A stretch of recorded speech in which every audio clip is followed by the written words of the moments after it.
화창한 봄날, 많은 사람들이 한 곳에 모여 있는데요. 이들이 이곳에 모인 이유, 바로 조종기를 이용해 하늘을 나는 드론 때문입니다.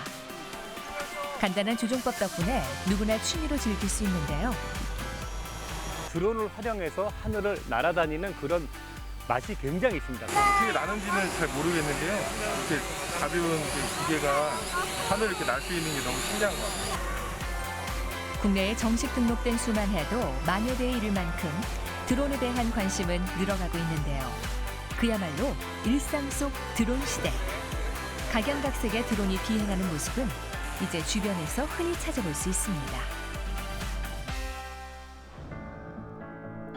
무인 비행체인 드론은 20세기 초 군사용으로 시작해 지금의 모습에 이르게 됐는데요. 최근에는 다재다능한 쓰임새로 우리 생활 곳곳에서 활용되고 있고 드론이 활약하는 영역은 점점 더 넓어지고 있습니다. 직전에 한 10여 년 정도 외의 역사만 봐도 활용이 굉장히 기하급수적으로 늘고 있고 현재도 그다음에 향후에도 그런 부분은 활용되는 부분은 계속 지속될 거라고 보고 있습니다. 기술의 진보와 함께 우리 생활을 더 편리하게 만들고 있는 드론. 미래를 바꾸어갈 드론의 비행이 지금 시작됩니다.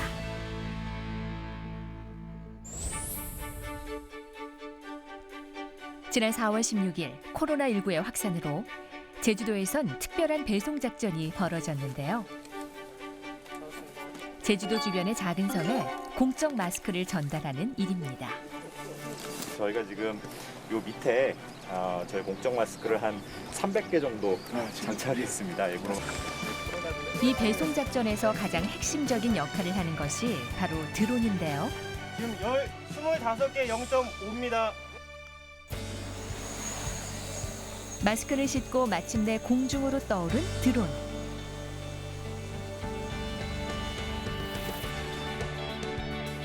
목표 지점을 향해 날아가기 시작합니다.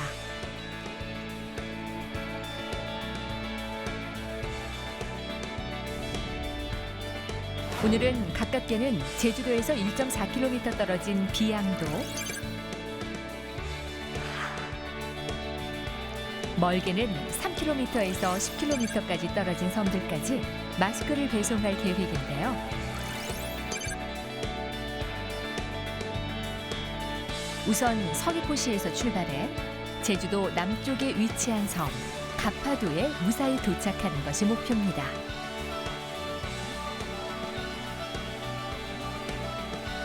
마침내 마스크 300매를 실은 드론이 가파도에 도착했습니다.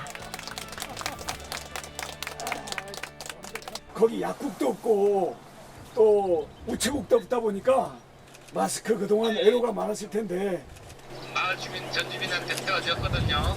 이번에 이것도 생각지도 않은데 지자체에서 이날 부속 섬들을 오가며 2시간가량 비행한 드론은 400여 명의 섬 주민들이 사용할 공적 마스크 15,000장을 무사히 전달했습니다.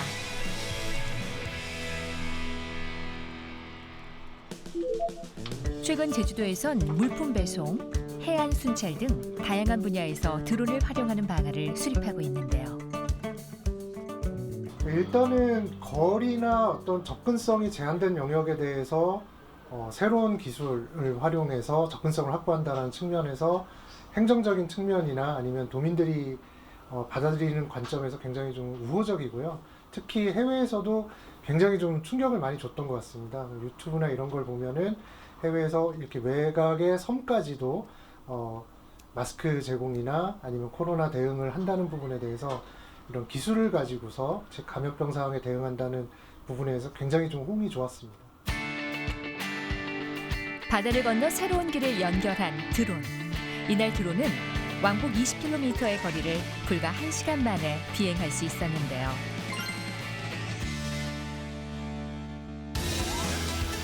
드론은 얼마나 오래 날 수 있을까요? 20세기 초 미국에서 개발된 군사용 드론은 조종사의 안전을 위해 만들어진 단순 비행체에 불과했는데요. 이후 끊임없는 기술 개발로 드론은 점점 진화했습니다. 드론은 기체 주위에 작용하는 힘에 의해 공중에 뜰 수 있는데요. 프로펠러가 돌면서 나오는 양력, 기체가 기울어지는 방향으로 추진력을 주는 추력, 공기와 기체의 마찰로 발생하는 항력, 그리고 지구의 중심 방향으로 잡아당기는 중력이 맞아떨어져야 합니다.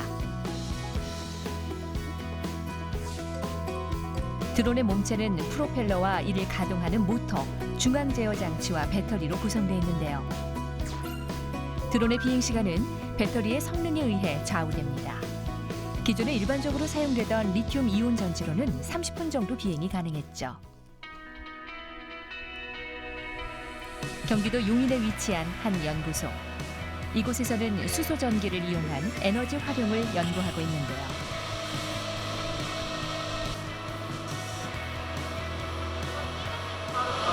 지금 저희는 연료전지 스펙을 평가하고 있는데요. 연료전지는 수소와 산소의 전기화학적 반응을 통해서 전기와 물을 생성하는 에너지원입니다.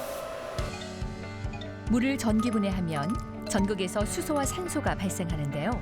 수소 연료전지는 전기 분해로 만들어진 수소를 공기 중에 산소와 반응시켜 전기 에너지를 생산합니다. 이러한 수소 연료전지는 기존의 리튬이온 배터리를 대체할 수 있는 드론의 새로운 동력으로 떠오르고 있는데요. 수소 연료전지는 일단 저희 이제 드론에 접목함으로써 전기 에너지로 변환해가지고 사용할 수 있기 때문에 그 수소 연료만 지속해서 공급해주게 되면은 그 발전을 지속해서 사용할 수 있게 되는 게 어떻게 보면 배터리 대비 이제 큰 장점으로 작용하게 됩니다.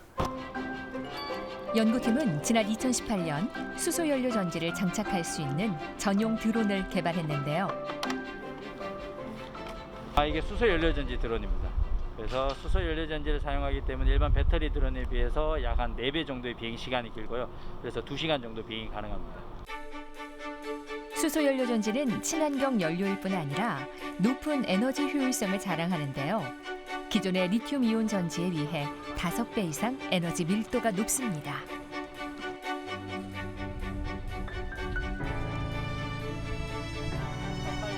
기존 배터리의 한계를 극복한 수소 연료 전지 드론에 대한 관심은 뜨거웠는데요. 이 수소들은 한 2시간 정도 작동이 된다고 하니까 일단 그게 어떻게 저희 현장에서 활용 가치가 있는지 한번 확인하러 왔습니다. 30분 정도 비행에 대한 어떤 그 한계 때문에 저희 같은 경우에는 산불 산사태 병해충에 해당되는 그 과제를 수행하기 위해서는 장거리 비행과 관련된 비행이 꼭 필요해서 고밀도의 에너지를 생성해낼 수 있는 수소 연료 전지 드론. 배터리의 성능이 향상되면서 드론이 더 오래, 더 멀리 나는 일이 가능해졌는데요. 한편 새로운 과제가 발생하기도 합니다. 조종사의 시야를 벗어나거나 전파 방해를 받기 쉬운 도심에서도 조종이 가능한 드론 기술이 필요해진 거죠. 기존에 쓰고 있는 드론들보다 훨씬 더 멀리 날아갈 수 있다는 얘기고, 그 말은 그 기존의 그 조종기 가지고 통신하는 통신거리 한 2km 정도를 넘어서 비행을 할 때는 또 다른 조종 기법이 필요하다는 거였거든요. 그렇기 때문에 저희가 LTE를 통한 이제 원격 조종을 개발을 하게 되었습니다. 드론의 장거리 비행이 가능하려면 원격 조종 기술의 발전 역시 이뤄져야 하는데요. 그 문제를 해결하기 위해 고안된 방법이 바로 LTE 통신망을 활용하는 것입니다. 연구팀은 LTE 통신망을 이용해 부산에서 경기도 이천까지 약 280km가량 떨어진 곳에 있는 드론 운영에 도전했는데요. 그 결과 부산에서 수백 킬로미터 떨어진 거리에도 불구하고 드론을 자유자재로 조종할 수 있었습니다. 드론의 원격 조종 기술 어떻게 가능한 걸까요? 전화기랑 똑같다고 보시면 되고요. 전화기 같은 경우에 서울에서 서울끼리만 되는 건 아니고 서울에서 부산도 되고 경우에 따라서는 서울에서 미국도 되고 하지 않습니까? 그거랑 똑같이 전화기 같은 단말기가 드론에 장착되어 있다고 보시면 됩니다. 조종자 측에도 전화기 같은 단말기가 있는 거고 소형 무인 비행체인 드론 쪽에도 단말기가 하나 붙어 있는 거죠. 그래서 그 둘 간의 통신을 전화기 같은 망을 이용해서 통신을 하는 거라고 보시면 됩니다. 기존의 조종 방식은 주파수 장애가 발생할 수 있고 정해진 범위 안에서만 이용이 가능했는데요. 하지만 LTE 통신망의 경우 거리 제한 없이 어디에서나 드론을 조종할 수 있습니다. 향후 드론 기술이 더 발전한다면 현재 기초 단계에 불과한 재난 현장에서의 수색이나 구조는 물론 다양한 산업 분야에서 드론이 활약하게 되겠죠. 드론 기술의 진화는 이뿐만이 아닌데요.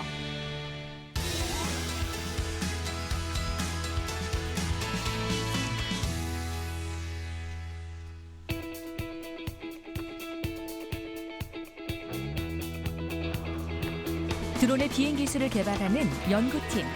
이곳에선 더욱 똑똑해진 드론의 성능을 확인할 수 있다는데요. 사람의 조종 없이도 드론이 과연 스스로 자율 비행을 할 수 있을지 실험을 준비하고 있습니다.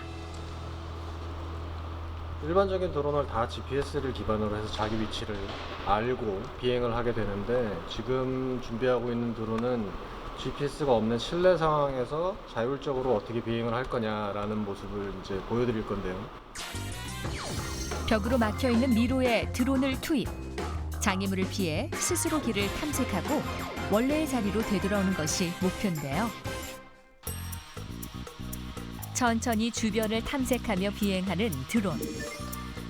벽을 지나쳐 새로운 공간이 나타나자 경로를 바꿔 앞으로 나아갑니다.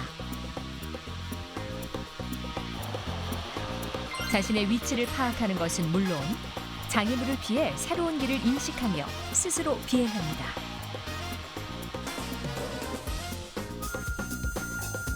순조롭게 비행을 하던 드론이 갑자기 제자리에 우뚝 멈춰서는데요. 이내 바닥에 착지하는 드론, 무슨 이유에서일까요? 앞에는 더 이상 날아갈 공간이 없고 막혀 있고 근데 다시 지금 뒤로 돌아서 원래 출발했던 장소로 돌아오는 과정에서 지금 장애물, 사람이 서 있으니까 더 이상 날아갈 공간이 없어서 그냥 드론은 그 자리에 이제 착륙하는 장면이 되겠습니다. 단순히 경로를 인식하는 것을 넘어 돌발 상황에도 스스로 비행을 조절할 수 있는데요. 그때 내가 보이는 만큼만 벽을 그리게 되고 갈수록 진행해 나가면서 내가 이 앞에 있는 것까지 이제 더 볼 수 있게 되면은 새로운 벽을 만들어서 그리는 거죠. 그러면서 내가 여기는 공간이 막혀 있으니까 여기 빈 공간만 찾아서 자기가 날아가게 되는 이런 형태를 가지고 있습니다. 사람의 눈을 빌리지 않고 별다른 조종 지시가 없이도 드론 스스로 공간과 장애물을 탐지하는 일이 가능해진 이유는 바로 드론에 내장돼 있는 2개의 센서 덕분인데요.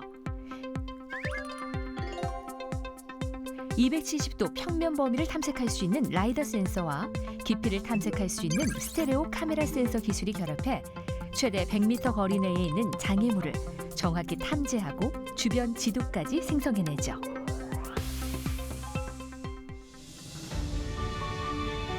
이 기술을 적용하면 빽빽한 소나무 숲 사이도 충돌 없이 날 수 있는데요. 사람이 접근하기 힘든 미지의 장소나 복잡한 공간에서도 장애물을 피해가며 스스로 비행할 수 있습니다. 붕괴 위험이 있는 터널 같은 이런 위험한 지역, 사람이 직접 들어가기엔 너무 위험한 지역에 드론을 집어넣어서 안에 구조물이 어떻게 지금 일부가 무너져 있는지 이런 거를 확인을 하고 혹시나 모를 구조자가 있으면 그 영상을 찍어서 밖에 안전한 지역으로 송출을 하는 그런 역할을 담당하고 있는 드론이라고 할 수 있겠습니다. 건물 스캔 좀 해보자. 앞으로는 영화 속에서처럼 자유자재로 움직이며 수색이나 구조 임무를 수행해내는 드론을 실제로 보게 될 날도 머지않았는데요. 기술의 발전에 따라 드론의 역할은 더욱 커질 전망입니다.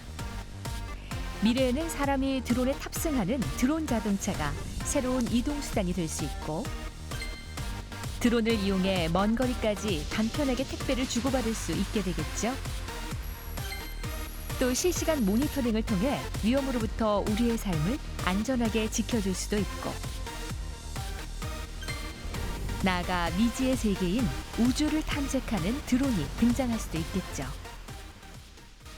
지금 산업 용도로 드론을 굉장히 많이 개발을 해서 활용도가 기하급수적으로 늘고 있는 형태고, 조만간에 아주 초기 단계로 지금 운송이나 뭐 물건의 배송이나 아니면 사람의 이동 교통수단으로서 하는 것들이 개발이 돼서 실험 중에 일부 시작을 하는 단계라고 보시면 될 것 같고, 그래서 향후 한 10년 정도 뭐 있으면 그런 시대가 도래할 거라고 다들 예상을 하고 있습니다. 무인 비행이라는 목표에서 시작해 기술의 진보로 발전을 거듭해온 드론. 이제는 더 멀리, 더 똑똑하게 비행하며 우리 생활에 다가오고 있는데요. 하늘을 넘어 미래를 향하는 드론의 비행은 앞으로도 계속됩니다.